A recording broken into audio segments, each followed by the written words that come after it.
Superstar David പടിക്കൽ. പക്ഷെ സ്വയം സൂപ്പർ ഹീറോ എന്ന് പറയുന്ന ഒരാളല്ല. മലയാളികൾ നമ്മുടെ സ്വകാര്യ സൂപ്പർ ഹീറോ ആയി, മലയാളികളുടെ സൂപ്പർമാൻ ആയി ആഘോഷിക്കുന്ന ഒരാൾ. Ladies and gentlemen, it is time we invite to the stage the one and only Tobino Thomas.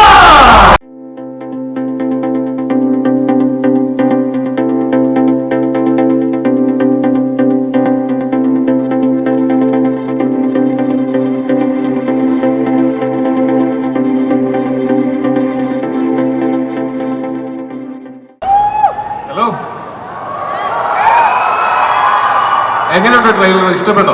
First response നിങ്ങളിൽ നിന്നാണ് അറിയേണ്ടത്. Okay, thank you so much. ഈ സിനിമ ഞാൻ ഭയങ്കര കൺവിൻസ്ഡ് ആയിട്ടുള്ള ഒരു സിനിമയാണ്. എനിക്കിതിൻ്റെ കഥ കേട്ടപ്പോൾ മുതൽ ഈ സിനിമ ചെയ്യണമെന്നും അത് ഞാൻ ഭയങ്കര എക്സൈറ്റഡ് ആയിരുന്നു. അത് കഴിഞ്ഞ് ഈ സിനിമ ചെയ്തു തുടങ്ങിയപ്പോഴാണെങ്കിലും ഭയങ്കര രസമുള്ള കുറേ സുഹൃത്തുക്കളുടെ കൂടെ നല്ല രസമുള്ള ഒരു സിനിമ ചെയ്ത ആ ഒരു സന്തോഷത്തിലാണ് ഞാനിപ്പോൾ നിൽക്കുന്നത്. ഈ സിനിമ സൗണ്ടില്ലേ? എടുത്തു പിടിക്കണോ? സോറി വീണ്ടും. അപ്പൊ ഞാൻ കഥ കേട്ട സമയം മുതൽ തന്നെ ഭയങ്കര എക്സൈറ്റഡ് ആയിട്ട് ചെയ്യാൻ കാത്തിരുന്ന ഒരു സിനിമയാണിത്. ചെയ്തു തുടങ്ങിയപ്പോഴാണെങ്കിലും ഒരു കൂട്ടം നല്ല സുഹൃത്തുക്കളുടെ കൂടെ, നേരത്തെ സുഹൃത്തുക്കളായിരുന്നവരുണ്ട്, പുതിയ സുഹൃത്തുക്കളെയും കിട്ടിയിട്ടുണ്ട്. അങ്ങനെയുള്ള കുറച്ച് പേരുടെ കൂടെ ഭയങ്കര സന്തോഷത്തോടെ ആസ്വദിച്ച് ചെയ്ത ഒരു സിനിമയാണ്. എനിക്ക് മനസ്സിന് ഏറെ പ്രിയപ്പെട്ട ഒരു സിനിമയാണത്.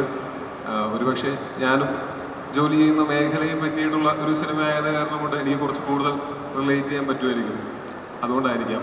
പക്ഷേ ഞാൻ കരുതുന്നത് മലയാളികൾ ഭയങ്കരമായിട്ട് ഒരു സിനിമ കൾച്ചർ ഉള്ള ആൾക്കാരാണ്. അതായത് നമ്മൾ ദൈനംദിന സംസാരങ്ങളിൽ സുഹൃത്തുക്കളായിട്ട് സംസാരിക്കുമ്പോഴോ ഒക്കെയും നമ്മൾ സിനിമ റെഫറൻസസ് ഭയങ്കരമായിട്ട് ഉപയോഗിക്കുന്ന ആൾക്കാരാണ്. ഇപ്പം ഞാനൊക്കെ സിനിമയിൽ വരുന്നതിന് എത്രയോ മുമ്പ് തന്നെ എനിക്ക് ഓരോ സിനിമ വരികയും അല്ലെങ്കിൽ ഇവരുടെ ഓരോ ഇൻ്റർവ്യൂസും, ആക്ടേഴ്സിൻ്റെയൊക്കെ ഓരോ ഇൻ്റർവ്യൂസും, ഡയറക്ടേഴ്സിൻ്റെയും ഒക്കെ ഇൻ്റർവ്യൂസും ഒക്കെ കാണാനും അവരുടെയൊക്കെ ലൈഫ് എങ്ങനെയാണെന്നൊക്കെ അറിയാനും ഭയങ്കര കൗതുകം ഉണ്ടായിട്ടുള്ള ആളാണ്.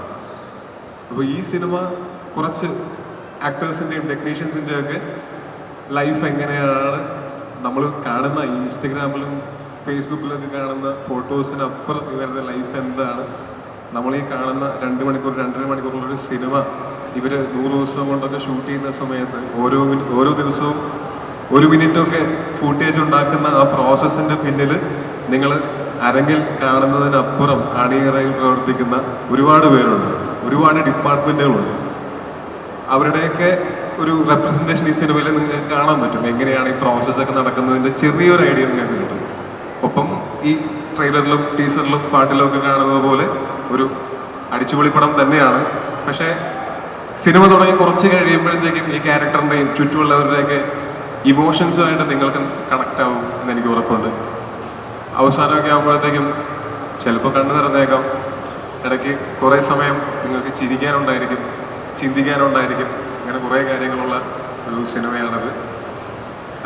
ഞങ്ങൾ എന്തൊക്കെ ഈ സിനിമയെ പറ്റി പറഞ്ഞാലും അൾട്ടിമേറ്റ്ലി നിങ്ങൾ ഈ സിനിമ കണ്ട് നിങ്ങളാണ് വിലയിരുത്തേണ്ടത്. ആ വിലയിരുത്തലുകൾ കേൾക്കാനായിട്ട് ഞങ്ങൾ കാത്തിരിക്കുകയാണ്. ഒപ്പം ഇപ്പം ഇവിടെയുള്ള എന്നെ സൂപ്പർ സ്റ്റാർ എന്നൊക്കെ വിളിച്ചതിൽ വലിയ സന്തോഷമുണ്ട്. പക്ഷെ എനിക്ക് പേടിയാണ് സൂപ്പർ സ്റ്റാർ ആവാൻ. പക്ഷെ താങ്ക് യു സോ മച്ച് എന്നെ ഈ ക്യാരക്ടറായിട്ട് കണ്ടതിൽ. സുവിനും പിന്നെ ദിവ്യയും ഞാനും ഒരുമിച്ച് അഭിനയിച്ചിട്ടുള്ള സിനിമകളിൽ എൻ്റെ സഹോദരിയായിട്ടും ഭാര്യയായിട്ടും ഇപ്പോൾ എൻ്റെ അമ്മയുടെ ചെറുപ്പകാലമായിട്ടും അങ്ങനെ വേണം പറയാനായിട്ട്, അങ്ങനെയും അല്ല അമ്മയായിട്ടും എന്ന് പറയാൻ പറ്റില്ല. നാളെ മകളായിട്ടും അഭിനയിക്കാനുള്ള അവസരം ഉണ്ടാവട്ടെ എന്ന് ആശംസിക്കുന്നു. പിന്നെ ഈ സിനിമയിൽ ഡേവിഡ് പടിക്കലിൻ്റെ ആദ്യത്തെ ഹീറോയിനാണ് ആൻ ബാവ എന്ന് പറയുന്ന ഭാവന ചെയ്യുന്ന ക്യാരക്ടർ. കോയിൻസിഡൻഷ്യലി ഈ സിനിമയുടെ ഷൂട്ട് തുടങ്ങുന്ന സമയത്താണ് ഞാൻ ഇവരോട് പറയുന്നത് എൻ്റെ ആദ്യത്തെ നായിക കൂതറ എന്ന് പറയുന്ന സിനിമയിലാണ് ആദ്യമായിട്ട് എനിക്കൊരു റൊമാൻറ്റിക് ട്രാക്കും ഒരു നായികയൊക്കെ കിട്ടുന്നത്, ചെറുതെങ്കിലും ഒരു ട്രാക്ക് കിട്ടുന്നത്. എന്താ കൂടെ അപ്പോൾ എൻ്റെ ആദ്യത്തെ നായികയാണ് ഭാവന. കുറേ വർഷങ്ങൾക്ക് ശേഷം ഒരുമിച്ച് സ്ക്രീനിൽ ഒരുമിച്ച് വരാൻ സാധിച്ചത് വലിയ സന്തോഷം. ഞാൻ ഈ ഇരിക്കുന്ന ഓർഡറിലാണ് പറയണേ, ഹൈറാർക്കിലല്ലേ, നോക്കി പറയാറ്. പിന്നെ അനൂപും ഞാനും തമ്മിൽ കുറേ വർഷങ്ങളായിട്ട് നമ്മളിങ്ങനെ പല കാര്യങ്ങൾ ഡിസ്കസ് ഡിസ്കസ് ചെയ്ത് പല സിനിമകളും ഡിസ്കസ് ചെയ്ത് ഫൈനലി നമ്മൾ ഈ സിനിമയിൽ ലാൻഡ് ചെയ്ത് ഇത് ചെയ്യുകയാണ്. അപ്പോൾ എത്രയോ സമയങ്ങൾ നമ്മൾ സിനിമയെ പറ്റിയിട്ടും ജീവിതത്തിനെ പറ്റിയിട്ടും സംസാരിച്ചിരുന്ന സമയങ്ങളോട്ട് എനിക്ക് വളരെ അടുത്ത ഈ സിനിമയിലാണ് കുറച്ച് കൂടുതൽ ഞങ്ങൾക്ക് എടുക്കാൻ പറ്റിയത്. ഈ സിനിമയ്ക്ക് 100% സപ്പോർട്ടായിട്ട് നിന്ന അനൂപും അലനും തീർച്ചയായിട്ടും എളുപ്പമല്ല ഇങ്ങനൊരു സിനിമ ഇത്രയും സ്ഥലങ്ങളെല്ലാം ഷൂട്ട് ചെയ്യേണ്ട കുറച്ച് വലിയ വലിയ സെറ്റപ്പുകളുള്ള സിനിമ എക്സിക്യൂട്ട് ചെയ്യുന്നതിൽ പല പ്രതിസന്ധികളും നേരിട്ടപ്പോഴും കട്ടയ്ക്ക് നിന്ന ആൾക്കാരാണ്. Thank you so much Alan. അതുപോലെ തന്നെ പ്രൊഡ്യൂസർ മാത്രമല്ല, ഇടയ്ക്ക് വർക്കൗട്ട് ചെയ്ത് ബോറടിച്ച് വർക്കൗട്ട് ചെയ്തുകൊണ്ടിരിക്കുമ്പോൾ ജിമ്മിൽ പാർട്ട്ണറായിട്ടും വരുന്ന ആളാണ്. ശരീരമൊക്കെ നോക്കുന്ന ആൾക്കാരാണ്. Thank you so much. അപ്പോൾ ഇത്ര ഈ സിനിമയുടെ കൂടെ നിന്നായിരുന്നു. ചന്തുവിനെ ഞാൻ ഈ സിനിമയുടെ സെറ്റിൽ ആ സീൻ അഭിനയിക്കാൻ വരുന്ന ദിവസമാണ് ഞാൻ ശരിക്കും പരിചയപ്പെടുന്നത്. അതിന് മുമ്പ് ഞാൻ മഞ്ഞുമൽ ബോയ്സിൻ്റെ ലൊക്കേഷനിൽ പോയപ്പോൾ ഒരു ബ്രീഫ്ലി ഒന്ന് പരിചയപ്പെട്ടിട്ടുണ്ട്.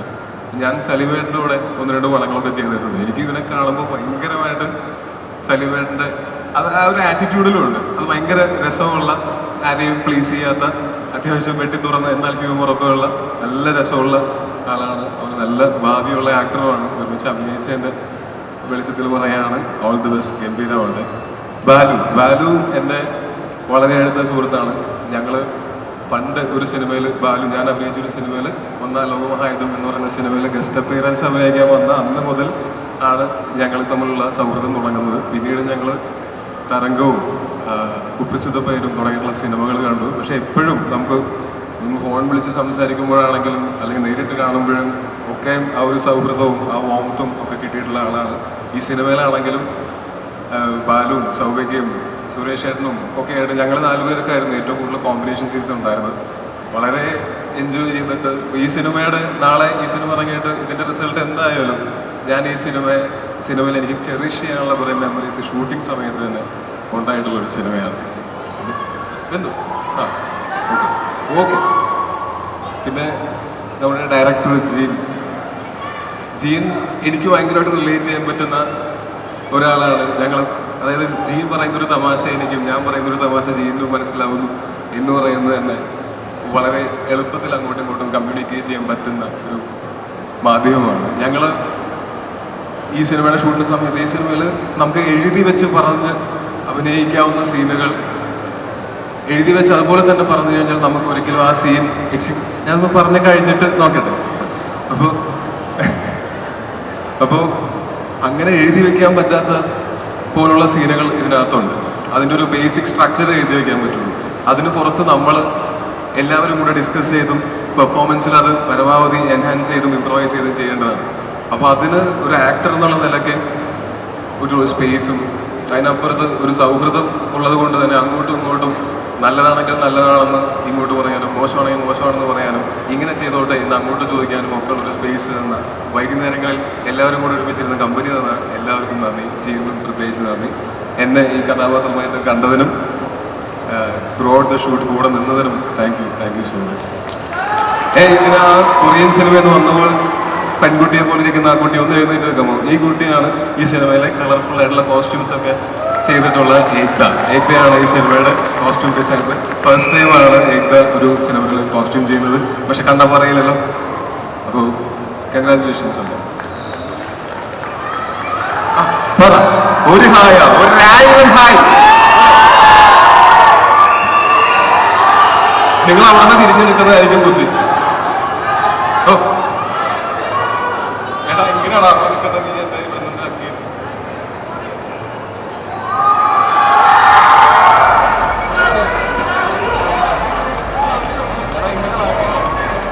ഓക്കെ. അപ്പോൾ ഞാൻ കുറച്ചധികം സംസാരിച്ചു, ബോറടിപ്പിച്ചില്ല എന്ന് വിചാരിക്കുന്നു.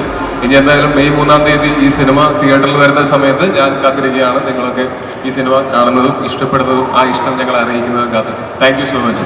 അത് കാണാനായിട്ട് ഞങ്ങൾ എല്ലാവരും കാത്തിരിക്കുകയാണ്.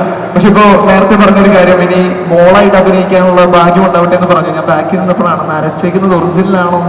അല്ല, അത് അച്ഛനായിട്ട് അഭിനയിക്കാനുള്ള പ്രിപ്പറേഷൻസ് ഓൾറെഡി. അപ്പൊ ഒറിജിനൽ അല്ല? ഒറിജിനലാണ്. ഞാൻ നരപ്പിച്ച ഓക്കെ, സോ ഈ ഒരു സിനിമയിൽ നമ്മൾ കണ്ടപ്പോൾ എനിക്ക് തോന്നുന്നു ഇപ്പൊ ഈ ഒരു അറ്റയറിനെ കുറിച്ച് പറഞ്ഞു. ഈ ഒരു അറ്റയർ ആണെങ്കിലും നമ്മൾ ഈ സിനിമയിൽ കാണുന്ന ഫുൾ കളർഫുൾ അറ്റയർസ് ആണ്. അപ്പൊ ഒരു കളർഫുൾ നായകനായി മാറിക്കൊണ്ടിരിക്കുകയാണോ ഞങ്ങൾ മലയാളികൾ? കാരണം നമ്മൾ തല്ലുമാല കണ്ടു, തല്ലുമാലയിലും ഇതുപോലൊരു സിഗ്നേച്ചർ ഔട്ട്ഫിറ്റ് അല്ലെങ്കിൽ ഒരു ഔട്ട്ലുക്ക് കൊണ്ടുവന്നു. ഇപ്പൊ ഇതിലേക്ക് നോക്കുമ്പോൾ തന്നെ നമുക്ക് കാണാം എത്ര മേക്ക് ഓവേഴ്സ് ചെയ്തിട്ടുണ്ട് ഈ ഒരു സിനിമയിൽ. അല്ല, ഇതില് കുറച്ചെണ്ണമുണ്ട്. ഇതിൽ 3 സിനിമയുടെ ഷൂട്ടിംഗ് കാണിക്കുന്നുണ്ട്. അപ്പോൾ ആ സിനിമയുടെ ഗെറ്റപ്പുകളുണ്ട്. അതല്ലാതെ ഇയാൾ കുറച്ച് ഫ്ലാഷ് ആയിട്ടുള്ള ഡ്രസ്സസ് ഒക്കെ ഇടുന്നതും അതൊക്കെ ക്യാരി ചെയ്യുകയും ചെയ്യാൻ കഴിവുള്ള ഒരാളായിട്ട് തന്നെയാണ് ഇയാൾ ഈ സിനിമയിൽ കാണിച്ചിരിക്കുന്നത്. ഒരു സെക്കൻഡ്, അതിനിടയ്ക്ക് വളരെ പ്രധാനപ്പെട്ട 2 പേരെ പറ്റി പറയാൻ വിട്ടുപോയി. സൗഭികയും സുരേഷ് ഏട്ടനും. അവർ 2 പേരും ഇന്ന് ഇവിടെ ഉണ്ടായിരുന്നെങ്കിൽ കുറച്ചും കൂടെ അടിപൊളിയായിരുന്നു ഈ ഫംഗ്ഷൻ. എനിക്ക് ഭയങ്കര ആഗ്രഹം ഉണ്ടായിരുന്നു അവരും കൂടെ ഉണ്ടാവണമെന്ന്. പക്ഷേ ഷൂട്ടിങ്ങിൻ്റെ തിരക്കുകാരുകൊണ്ട് അവർക്ക് 2 പേർക്കും വരാൻ പറ്റിയിട്ടില്ല. പക്ഷേ അവർ, ഞാൻ നേരത്തെ പറഞ്ഞ എനിക്ക് ചെറിഷ് ചെയ്യുന്ന ഒരുപാട് മെമ്മറീസ് ഉണ്ടാക്കി തന്നതിൽ പ്രധാനികളായിട്ടുള്ള 2 പേരും അവർ 2 പേരുമാണ്. പിന്നെയും നമ്മളെ സുഹൃത്തുക്കളായിട്ടുള്ള ഒരുപാട് പേര് ഈ സിനിമയിൽ വർക്ക് ചെയ്തിട്ടുണ്ട്. എല്ലാവർക്കും ഞാൻ ആദ്യമേ തന്നെ നന്ദി പറഞ്ഞുകൊള്ളുന്നു. Thank you so much. Yes, thanks a ലോട്ട്.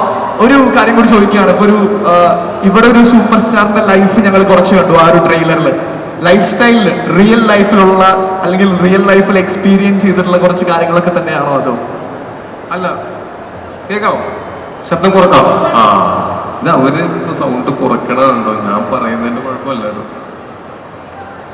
ഇത് ഒരിക്കലും എൻ്റെ ലൈഫോ അല്ലെങ്കിൽ ഏതെങ്കിലും ഒരു ആക്ടറിന്റെ ലൈഫോ അതേപോലെ പകർത്തി വെച്ചിരിക്കുന്നതല്ല. പക്ഷെ എൻ്റെ ലൈഫിൽ നിന്നും പല ആക്ടേഴ്സിന്റെ ലൈഫിൽ നിന്നുമുള്ള ഇൻസിഡൻസും അതിൽ നിന്ന് ഇൻസ്പയർഡ് ആയിട്ട് നമ്മൾ ക്രിയേറ്റ് ചെയ്തിട്ടുള്ള ഇൻസിഡൻസും ഒക്കെ ആയിട്ട് ഒരു ഫിക്ഷണൽ ക്യാരക്ടർ തന്നെയാണ് ഡേവിഡ് പടിക്കൽ. ആരെങ്കിലുമായിട്ട് സാമ്യം തോന്നുകയാണെങ്കിൽ അത് തികച്ചും യാദൃശ്ചികം തന്നെയാണ്. ഓക്കെ, ഇനിയിപ്പോ എഴുതി വെക്കേണ്ട ആവശ്യമില്ല, നമ്മൾ ഓൾറെഡി ഇവിടെ പറഞ്ഞിട്ടുണ്ട്.